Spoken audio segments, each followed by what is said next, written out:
you don't know you are your man.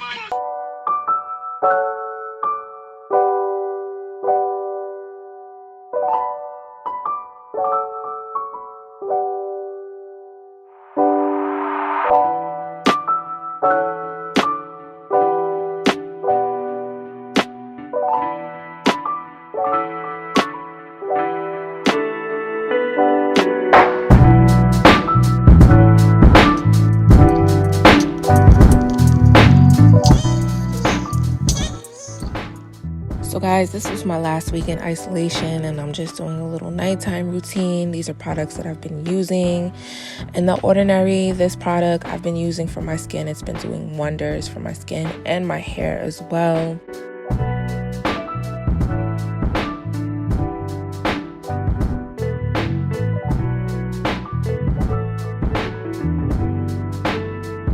And this melatonin has been doing wonders for me as well. Ever since I've been using it, I've been sleeping better. Hey guys, good morning. I'm actually about to refresh my curls and just capture it on camera. I cut my hair recently, by the way. A lot of people are like, yo, your hair is short. Yeah, because I cut it. And then when it's curly, it just shrinks like hell. But whatever. I'm probably gonna grow out my hair again. Hopefully I can. I just gotta buy the stuff because I did a lot to my hair. I'm gonna actually get my other tripod. I think it'll be easier. I'll show you boys. These are the essentials. I have my regular comb and then my pick combs, and then I have my, why can't I think of the damn word? You know what I'm about to say. My little brush. So I have my Denman brush. I may not use this mousse, but it gives it a little more body because my hair is actually pretty thin. Then I have this gel. This is supposed to be a second day curl refresher, and I don't really care for it.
Share with you guys, if you're looking to start running, this is the app that I used when I first started out. This is the Nike Run Club app, and this really motivated me because I was able to clock my runs. You get different achievement awards, and one of the great things that they have on here is the fact that you could create challenges between your friends. So you could base it off of distance or time. So it would be so cool to set up challenges between my friends and just see us all fighting over it, like, okay, who had the most miles for the week? And I'll show you guys my stats probably here. And believe it or not, it really took me some time to build up that endurance. And I want to say I did a lot of yoga too. That actually helped me with my runs.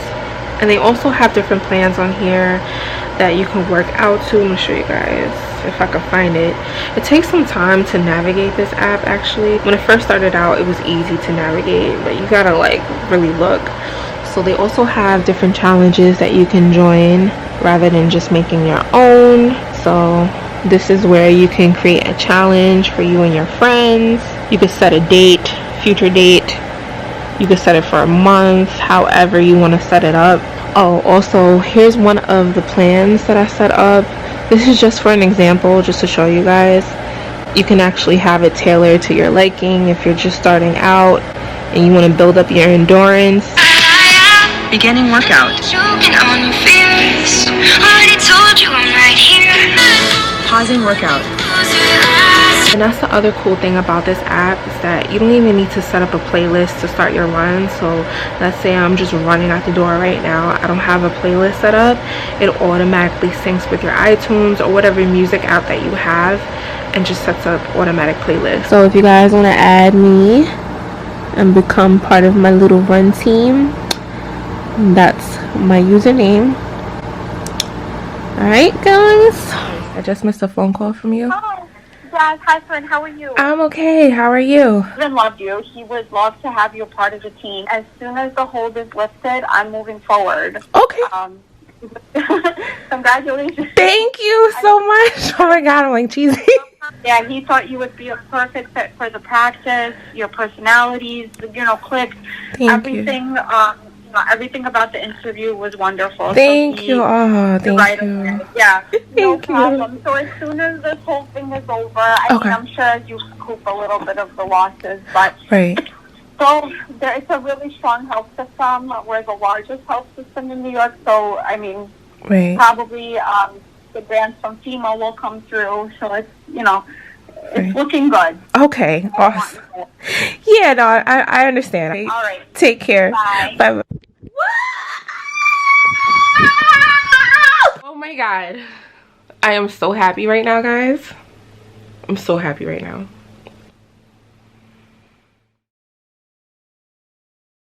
Hey guys, so I'm back in my car. Just got off of work. We had a little powwow orientation going back into the OR for plastic surgery. So I am actually back at my original job. I'm going to keep you guys abreast with what I plan on doing. But on the other hand, I just want to share with you guys the good news. I actually snagged a position in dermapathology in my hospital. So yeah, it's just like, I'm all over the place, guys. I really am. But I'm really excited about this position. I haven't started orientation yet, and I actually need to figure out a schedule where I can work at both places, possibly do part-time surgery here and then work in the hospital. So as you guys know, I work in an outpatient plastic surgery center, and I do pre-ops, post-ops, I scrub in, I do the whole nine. So today we just had to go over paperwork, the questionnaires that we have for the patients. These are questions that I get while I'm at work. They ask you, have you had a fever over 100? Have you had any muscle pains, any diarrhea that lasted more than 2 days, any shortness of breath? Just the typical questions. And of course, we have to take precaution when they come in, and we take their temperature. And we try not to have as many people in the office at one time, so they're scheduling people a little bit differently. And then of course my shifts will be a little bit different. Tomorrow, for the most part, I'll be doing pre-ops. I'm trying to get some post-ops done, but people are not answering their phone, and the post-ops are actually going to be done virtually. So I'm going to be logged in on Zoom, or if they prefer to be on the phone, I could talk to them over the phone and do the post-ops. But yeah, for the most part, you just want to get people on the camera so that way you can see what's going on and just have like a face-to-face type of appointment, which is best. And these are people that are actually overdue for their post-ops. Like they have 3-month post-ops, 6-month post-ops. So I was able to get one person on the phone today, and that was nice. I was able to see them, and they were happy with their results. Best case scenario, but I know it's not always going to be like that. So I'm definitely going to try and stay optimistic and hope that everything goes well. But yeah, that's it for the most part. Yeah, I haven't kept you guys in a loop just because I've been so busy. And right now I'm actually taking a break from the med-surg floor because they actually closed down a couple of units. Not entirely, but they're technically overstaffed. So right now I'm actually taking a break from the hospital, which is why I'm here. Works out. Yeah. And then that's another thing. I know you guys wanted that video of me talking about how I acquired my jobs and the requirements and the interview tips. I'm definitely going to try and film that today. I've been wanting to do that for so long, but it's just been nearly impossible to just do anything as far as like my YouTube, which just makes me so sad. And this is what I was talking about prior. My car looks like it's on a slant. Like, what is going on? I have to check my tire pressure because it looks like my car is on a slant. I don't know why. But anyways, guys, I'm gonna go get some food. I'm starving. I hope Chipotle is open because I really want some Chipotle. And then I need to go to the grocery store, so I'm gonna try and just do that too, but we'll see. All right, guys, I'm off.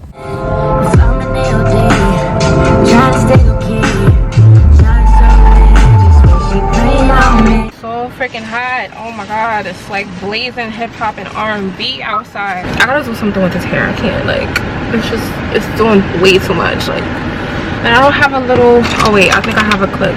Anyways, I got my green tea. I just got this. I've never tried this brand, but it's these.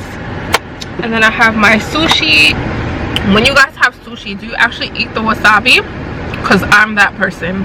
And it's so funny because my mom, she was laughing because Noah, believe it or not, we were eating something. I forgot. I fed him something that I was eating, and I just so happened to have pepper sauce on there. Now Noah has had jerk, he's had curry and all of that, but this pepper sauce is different, okay? And we actually grow our peppers. I know they were hot, so it was like on a potato or something, and I gave it to him. I kid you not, I gave it to him and he was like like 2 seconds, and then he continued to eat. My mom was like, you know that boy Trini to the bowl. Guys, I ate the whole damn tray. Now you guys know that I'm a certified fat ass. Oh, I might as well just eat the whole thing. I didn't have any breakfast. Ooh, and it's about to be 4 o'clock. Let me get off of here so I can get out of here. I don't know where I'm going, but when you have kids and you have somebody watching them, granted, like, I don't want to take advantage of anybody, but when you have kids and you're out and you have some type of freedom, even though I'm technically supposed to be at work, technically, I just like to enjoy my freedom for a little bit, because once I get home, that's it. All right guys, let me get off of here before I get copyrighted, because you know I'm about to jam out.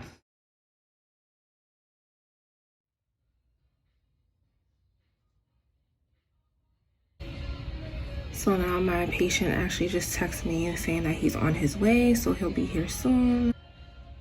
Alright guys, so I'm here at work. I just finished sending out my text messages to my patients that are coming in for pre-ops today. And once they get here, they'll text me saying that they're outside.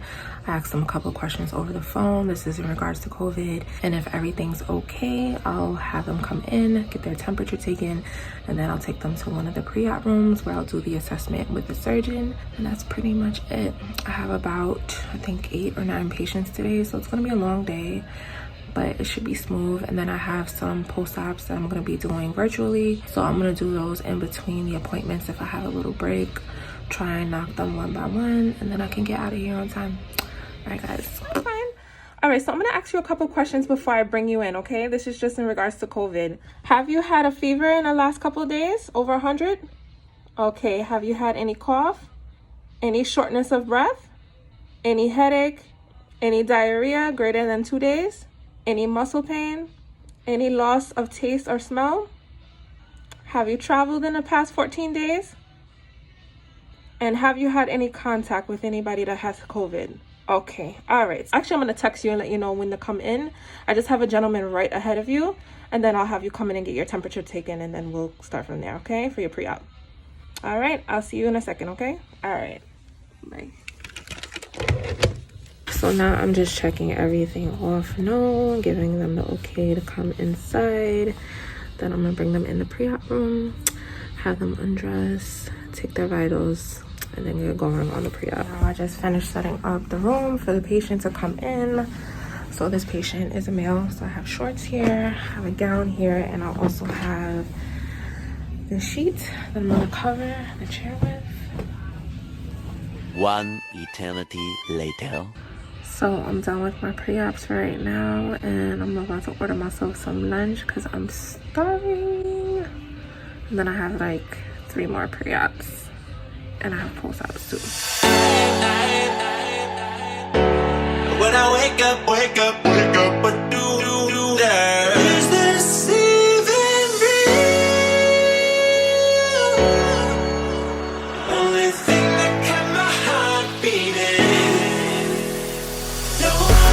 So right now I'm in the middle of gathering information on my patient. I need to know when a surgery is scheduled for. I need to know what areas of the body are being done. I also have to calculate the patient's BMI as well as the max. This is for the surgeon to know how much tumescent actually can go safely into the patient for the surgery to be done. And then I'm just gathering all of my information for the chart because most likely I'll be in on this case. So I need to know this for the day of surgery so that way I can be prepared to scrub in and do what I need to do. And then everything will go smooth. So I'm just getting ready for my pre-op, and then I'll be able to bring them in. Now I'm about to go get my patient. Okay, this is the one that works.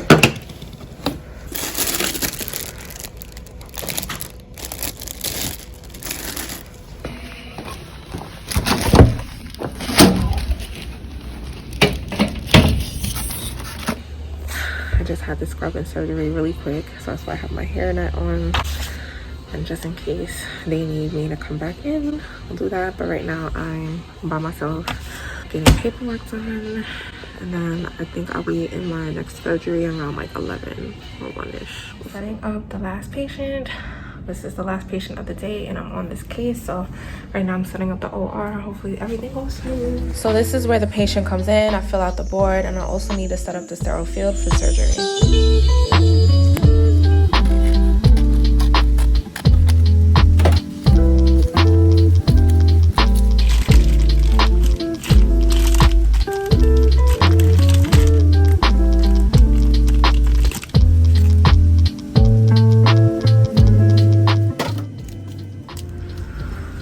So I'm in the autoclave. I have to finish the board for the surgeon, and right now I'm actually about to put stuff in the autoclave because stuff needs to be sterilized. I have these instruments to clean, these to put away, so I'm about to do that right now. So as you guys can see, you really gotta like tap these instruments because you get a little bit residue blood.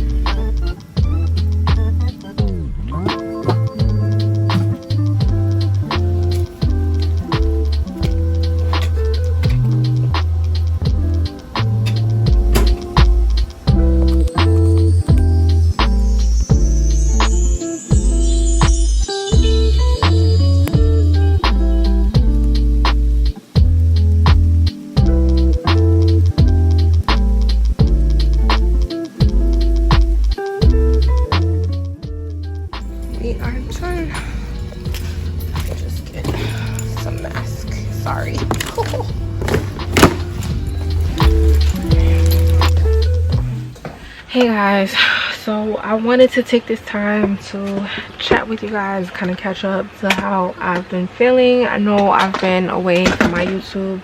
I'm sorry guys, I'm just trying to get situated here. But yeah, I know I've been gone for a couple of weeks. I just needed some time to myself to self-reflect. But if you guys follow me on my Instagram, you guys know that I talked about things briefly, but I just felt like Instagram couldn't capture exactly how I've been feeling. It's much deeper than a caption, and I figured, you know what, it would be better for me to get on YouTube. So with that said, I know a couple of my influencers that I follow, they've done the same thing. They've taken a break, they went on hiatus and came back, because honestly, social media and just the media in general, it really consumes you. I know on a regular day it takes up so much time and energy, and I was finding myself getting into arguments with people that I didn't need to get in arguments with. And then me even being at work and watching the news even from patients' rooms, and then having discussions that I didn't need to have there as well. It was just a lot. And you guys know I was working frontline for a little bit with COVID, and then I also lost my grandfather in the midst of it, and then dealing with all of this at the same time. It was just a lot, and it just felt so awkward getting back on here having to talk about nursing. So that's why I took a little bit of a break. So let's get into why I decided to talk to you guys today, and that's to talk about the Black Lives Matter movement. And that's exactly what it is, guys. It's to spread awareness. I know a lot of people are saying all lives matter, and you know, they just have a problem with the whole idea of things. But honestly guys, we've been dealing with this for centuries. It doesn't take a rocket scientist to realize that there is a minority being targeted. Every single time we turn on the news, there's something. So I know a lot of people are coming from an uncomfortable space, and I appreciate those that are actually taking the time to come forth and talk about things and utilizing their platform, such as YouTube. The fact that we have access to resources and technology that our ancestors didn't have, we are at an advantage. We can reach more people in volume, and that's why I decided to use my YouTube, essentially because I know that I have a lot of people that follow me on my YouTube more than they do on my Instagram, and I definitely wanted to educate you guys when it came to nursing, everything, but this is the real topic, this is the real issue at hand, and you experience it in healthcare and fashion and corporate. You know, it's all around us. And not that I felt any pressure to talk about things, it's just that I felt like being silent is almost like turning a blind eye, especially when both of my parents are of African descent. And it's almost like being silent, you're not the problem directly, but you're not helping the situation at hand either, because if we all want change, if we expect things to change for the better, we have to be the change, guys. That's what it really comes down to. And to talk about the police brutality, I come from New York. I was born and raised here.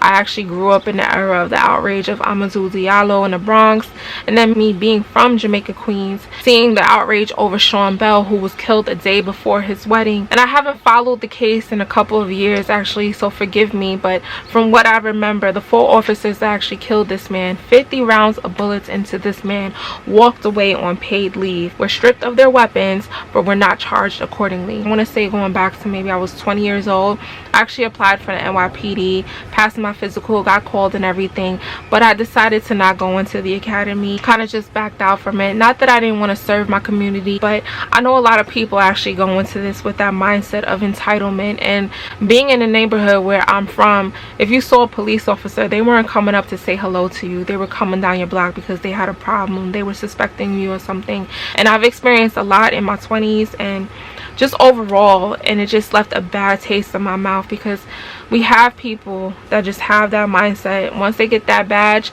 now they're above the law, and that's not what I wanted to get myself involved with. I feel like becoming a police officer, it definitely changes you. Just from my experience and being around my friends that have become police officers, I have family members who are police officers or retired as police officers. And speaking about that, I know some of you guys are probably aware, if you're from New York, of the stop and frisk program that we had at one point, and it was targeting minorities. And you know, it just doesn't help that we have a president in office who actually encourages to use excessive force when we have peaceful protests against the issues at hand. Sorry guys, I swear there's always something, guys. What is this? I can't, y'all.